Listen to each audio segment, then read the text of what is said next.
My name is Mark, a recording angel. I've been observing this earth since the dawn of creation. The Most High has asked me to share my recordings with you. The following are my records of Earth's earliest patriarchs and prophets, collected in this book, Survivors of the Dark Rebellion, God's Heroes from Adam to David. If today's recording contains situations which might be uncomfortable for younger listeners, I will mark the video with the words Parental Guidance Recommended. Chapter 4 Nala. "Hurry up, Nala," her mother called. "We're all ready to go except for you." Nala pulled her cloak over her shoulders. "I'm ready now," she said, letting out a deep sigh. She would miss their country home. Moving to the city where her uncle lived would be exciting and new, and father would work for money instead of farming. But Nala felt so sad inside that she could not work up any excitement. She loved the farm and her animals. Kissing her parrot on the top of his head, she said, "I'll miss you." He responded by raising his crest and shouting, "Oh, yeah, oh, yeah." "Father, can't I bring Squawker?" she begged. "Such a pretty boy. Oh, yeah," the bird yelled. Father laughed. "Squawker would be miserable in the city. He makes a lot of noise and a lot of mess. They have marble floors in your uncle's house. His habit of flinging his seed holes and pots of his dinner everywhere would be a problem, to say nothing of the little presents he leaves. The Nadab family will take good care of Squawker, and he'll be much happier here. Now, come on, or we'll have to leave you with them too," her father teased. The heaviness in Nala's chest seemed to grow every mile they went. If leaving her home and her beloved pet wasn't enough, what she overheard her mother and father discussing was even worse. She knew she shouldn't eavesdrop, but sometimes a person just couldn't help it, especially when she heard her name come up in their conversation. "Nala is almost of marriageable age," her father had said. "My brother Shem has a son who needs a wife. With their family's wealth, Nala would be well provided for, and have a much better life than I've been able to give you." The girl couldn't make out her mother's answer, but she had heard enough. Perhaps she should offer a sacrifice and pray to the gods that she wouldn't have to marry her cousin. But she had nothing of value to offer them. A sacrifice had to be valuable to really impress the gods. She thought of Squawker. "I'm so glad I don't have him with me," she thought fiercely. "I'd rather marry a demon than hurt Squawker. I guess I'll have to cope with this without any divine assistance." I smiled. Nala had no idea of the divine assistance that was about to be a part of her life if she just allowed it to happen. I could hardly wait to see how things would unfold, but I knew with her sensitive nature and tender heart that she would have a hard time resisting the love of the Creator if she ever met him.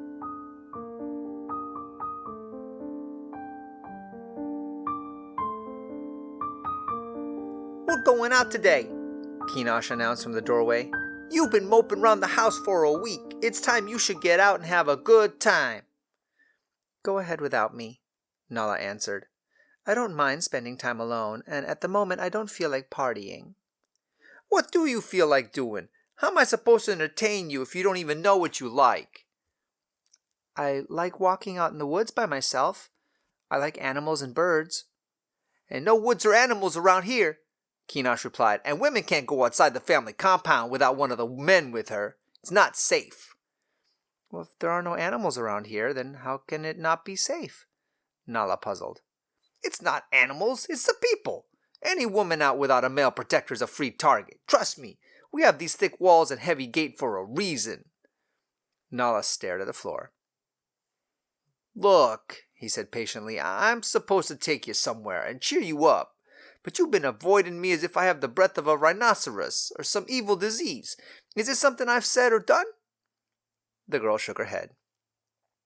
"I know you're homesick, but this is ridiculous," he continued, "and both our parents are going to get annoyed if we don't at least act like we're having fun. Now tell me what the problem is, and I'll make it better. I have the money to spend for whatever it is that your little heart is yearning for, and I'm at your disposal all day today." "It was something I overheard my father say," Nala mumbled. A look of understanding crossed his face. "So you know of their plans for us?" She nodded, staring hard at her big toe. Cheer up. They could have been marrying you off to some stranger. And if I wasn't a family member, you wouldn't even be able to spend time with me or get to know me at all till after the wedding. I know you're very young, but for both our sakes, try to show some interest in life here. I'll tell you what. I'll take you out to Noah's Folly. It's out on the edge of town. You can see the hills from there. That thing is huge, and the old man is hilarious. There's all sorts of vendors and sideshows that have set up their wares to take advantage of the crowds. You'll love it. Get your cloak.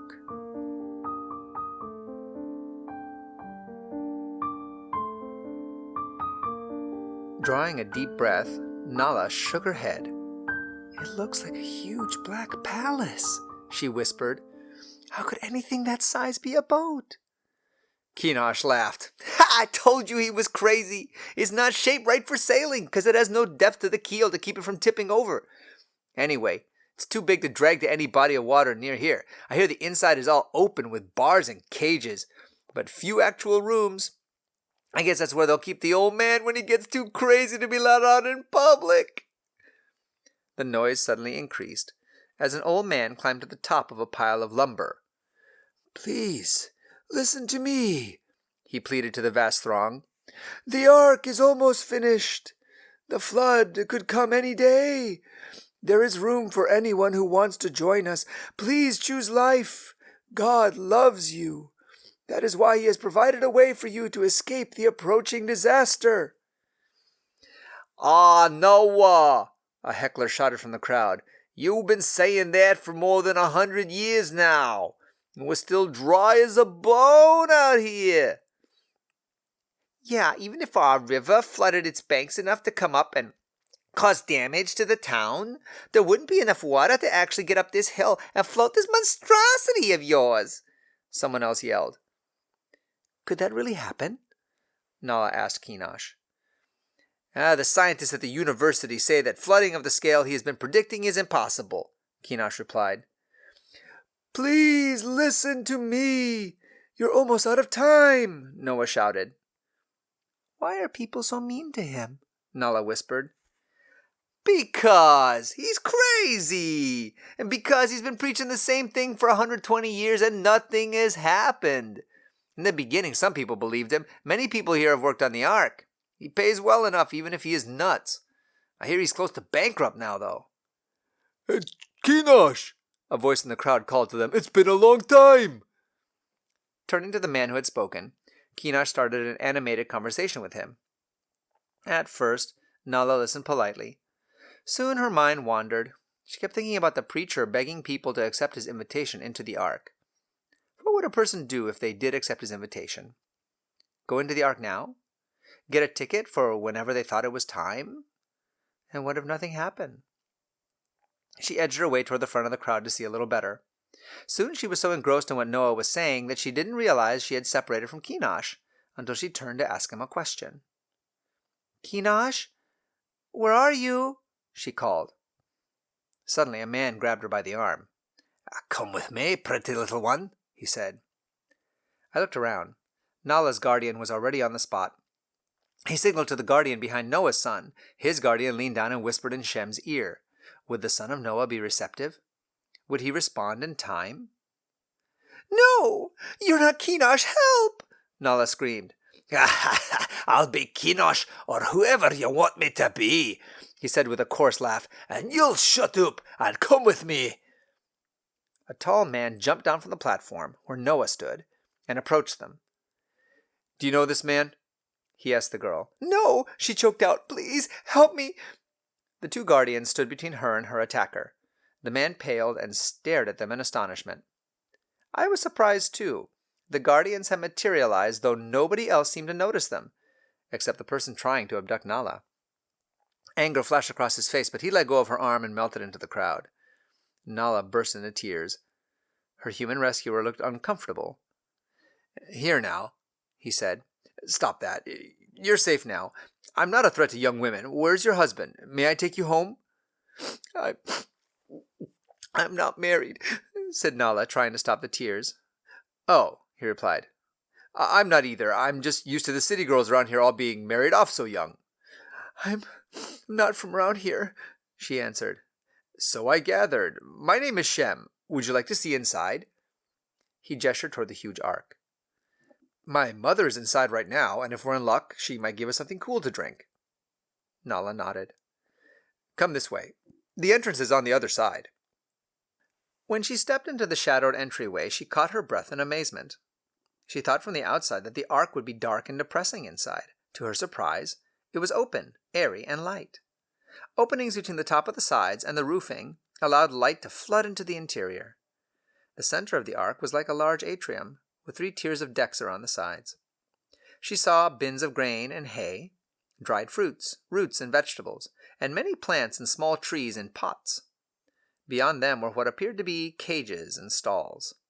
Several different-sized branches attached to the wall resembled the kind of perches that her old pet Squawker would love.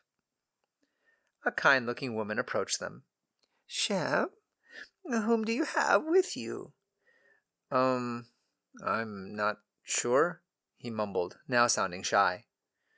"Nala. My name is Nala." Someone was trying to abduct her out there," Shem explained. I thought she could use a cool drink and a place to sit for a few minutes." "Oh, you poor thing," the woman said, putting her arm around Nala. "There is so much of that these days. This place is not safe for anyone anymore. No wonder God is angry and wants to destroy it and start over again." "You believe in that?" the girl blurted in surprise. "Oh, yes. Here, sit down. Shem, you go out and find this girl's family or husband, and I'll chat with her while she composes herself." "My cousin's name is Kinash," Nala explained. "I was here with him." "I'll find him," Shem promised, heading for the door. "Which god is so angry?" Nala asked, returning to the woman's statement. "The one God, the creator God, really the only God. The others are just human-made statues of wood or stone or metal." Nala nodded. She had often wondered about the gods. Their priests said that they always were mad about something and required expensive sacrifices. "But your God is angry now. Does he require sacrifices too?" the girl questioned. "Yes, our God is angry right now, but he's angry because his children, like you, are being hurt by others who are so wicked and violent. He loves humans. After all, he made us. The Creator designed this earth so we could live peaceful lives caring for the land and our gardens and animals." Nala nodded. Her life had been that way until recently, even if she hadn't known about the one God. "How do you know for sure that this is true?" "God told Noah," the woman explained. "I am his wife. We had been married for a long time when it happened. God spoke to him and told him to build this ark and give him all the directions. Noah was 480 years old. Most people have children by then. We had none. For a while we thought we probably couldn't ever have any. One of the things God told Noah that day was that when the ark was finished, he and I and our sons and their wives would be saved in the ark. But we had no sons. Noah started work right away.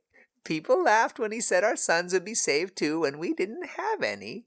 But 20 years later, I gave birth to Shem." Nala laughed with delight. "Oh, my rescuer!" she exclaimed. Noah's wife nodded. "And it wasn't long before Ham and Japheth came along too. Sons, just like God said. How can I not believe the rest of the message?" "How soon do you think the flood is coming?" "I believe it will be very soon," she replied. "The ark is pretty much finished. I have some more seeds and herbs to move into it and as much fresh stuff as is practical, though we have mostly stored dried foods and things that will last through a long storm.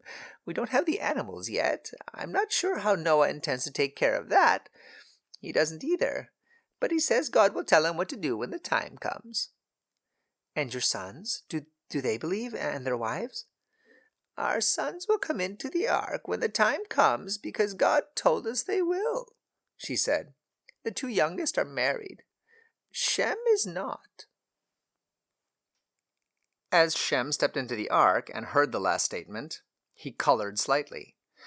Perhaps that's because I do not care to take as a wife any of these Silly little city girls who can't talk of anything but the latest fashions and parties and who are fooling around with someone else's husband, he said defensively. There are worse things than being single. I'm only 100. That's pretty young considering a person's full lifespan. You were 4 times that age when I was born. His mother nodded. I didn't mean to embarrass you, Shem, she said quietly. I couldn't find your cousin Kinash, he said, changing the subject. Nala paled. It will be all right, Shem's mother comforted. I'm sure there was a good reason he left. Shem nodded. Perhaps there was some emergency, or maybe he's looking for you. Don't worry. We'll take you home, his mother added.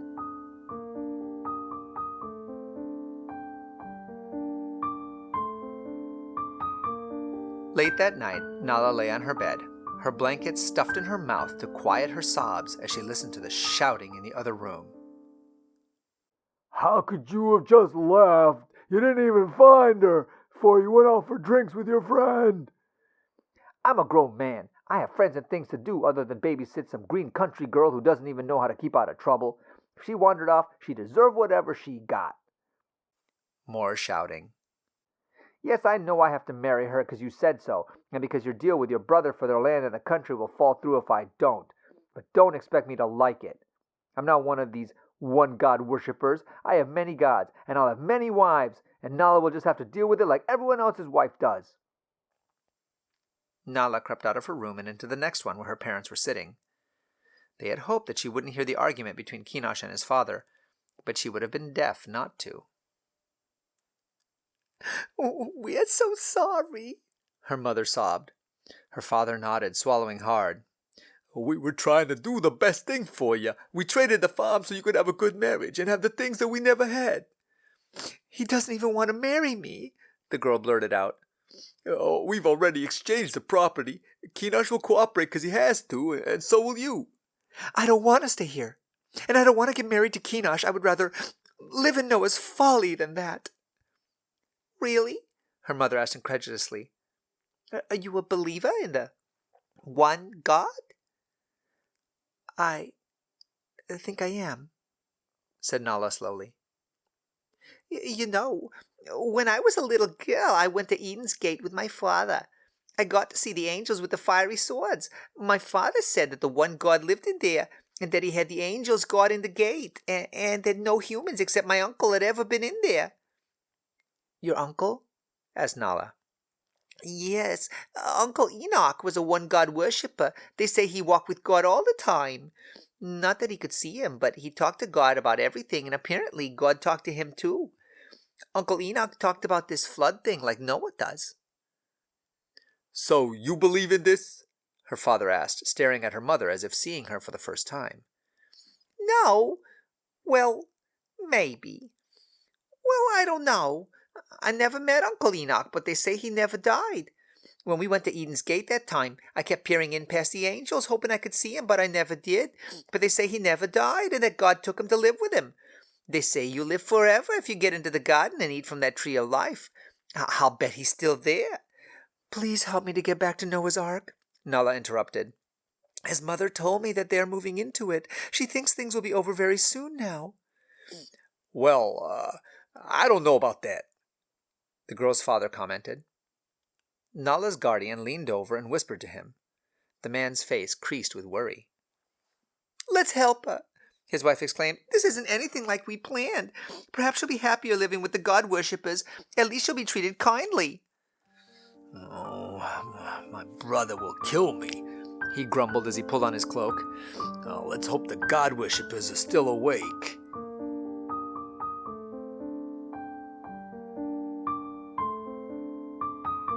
By morning, the arrangements had been made. It was a bittersweet parting. I had hoped Nala's parents would stay and join the Ark party, too. It was a difficult decision for them, but the dark side let out a loud cheer as they tearfully kissed Nala and turned back to the city before daylight. Nala cried. Noah's wife held her and sobbed, too. Noah raised his hand in blessing. Don't be afraid, he said. Our family and our God will protect Nala and care for her all the days of her life. The girl will be blessed and fulfilled. She has made a wise choice. Your love for her will always be remembered. Thank you for bringing her to us." Then he turned and walked back into the ark. The rest of his family and Nala followed. "We must find you a husband among the worshippers of the one God. Then you will be protected if your cousin Kinash returns to claim you and take you away." "Can he do that?" Nala asked fearfully. "Legally, yes," Noah replied. "But God is the protector of all in this family. He will not allow anything to happen that he has not provided for." "But who would want to marry me?" Nala said. "What Kinash said is true. I'm only a little country girl who doesn't know how to stay out of trouble." "I would," said a voice from the shadows. Shem stepped forward. "I have waited for a woman who would be willing to turn her back on the city and live as God intended for us. One who would care more for a godly life than wealth and parties. One who would choose God above anything else. I would marry you, Nala, but only if you'll have me." She turned toward him. "Yes, I will have you." "Father, can we be married now?" "Yes, I would feel safer to have things settled before Nala's relatives show up," his father said. Noah sacrificed a lamb on the family altar and then lifted his hands in blessing and bound the two together for life. Nala became the only wife of Shem, son of Noah, worshipper of the one God. Before any of them had a chance to savor the moment, a rumbling reached their ears. "Quick! Grab what you have left to take aboard and get into the ark," Noah shouted. "Is it the flood?" Nala asked. "I don't know," Shem responded. "Let's just go. We'll know soon." The family rushed up the ramp and into the open ark as the sun crept up over the distant hills. As the light flooded the valley below the ark, they caught their breath in amazement. Hundreds, no, thousands of animals all walked in an orderly manner straight for them. "Quick, my sons," Noah directed. "Open all the doors to all the cages and stalls." "How will we know where to put which ones?" Ham questioned. "They're all coming at once," Japheth exclaimed. Nobody had any answers. They just raced through the ark, flinging open each door. The animals did not pause, but marched straight up the ramp and into the boat. It was not all that surprising to me, since I could see the guardians leading each pair, or group of 7 if they were clean animals, up the ramp and into their stalls. But I'll admit that it would have looked a little spooky to me too if I couldn't have seen what was guiding them. Now Noah and his sons walked up and down the aisles, closing each door and gate and speaking quietly to the beasts and birds. Even the insects went straight to Mrs. Noah's plants and settled in, some starting their nesting and egg-laying immediately. Nala stared in astonishment. If there had been any doubt in her mind about the one God, the events of the past hour had totally erased it. She picked up some bread and offered some crumbs to the tiny birds perched nearest to her. They pecked at it gratefully. Tears welled up in her eyes as she thought of Squawker. "Oh, one God," she whispered. "I know you've done so much today already. You rescued me from all my problems and gave me a husband, too. I just have one more thing to ask. Please put parrots on the boat before we leave. I miss Squawker so much. A flapping of wings interrupted her prayer. A pair of bright green parrots with yellow heads swooped in and landed on the perch near the door. Nala shrieked in delight. "The one God has listened to me!" "Oh yeah! Oh yeah!" screamed the little male as he flapped onto Nala's shoulder. "Squawker, is it really you?" "Oh yeah! Oh yeah!" the parrot yelled. "Such a pretty boy!" "I love you, one God!" Nala cried. "Oh yeah!" Squawker screamed. This broadcast has come from the book Survivors of the Dark Rebellion by Sally Pierson Dillon, with permission from the Review and Herald Publishing Association. This book and the rest of the series, War of the Ages, can be purchased by going to www.adventistbookcenter.com or by calling 1-800-765-6955. I'm your narrator, Austin Backus, and this audio project is a gift to you from my free Christian book ministry, RXF 1888. Please visit our website, www.rxf1888.com, to request free Christian books for both kids and adults. And join us here again for more stories from Mark the Recording Angel.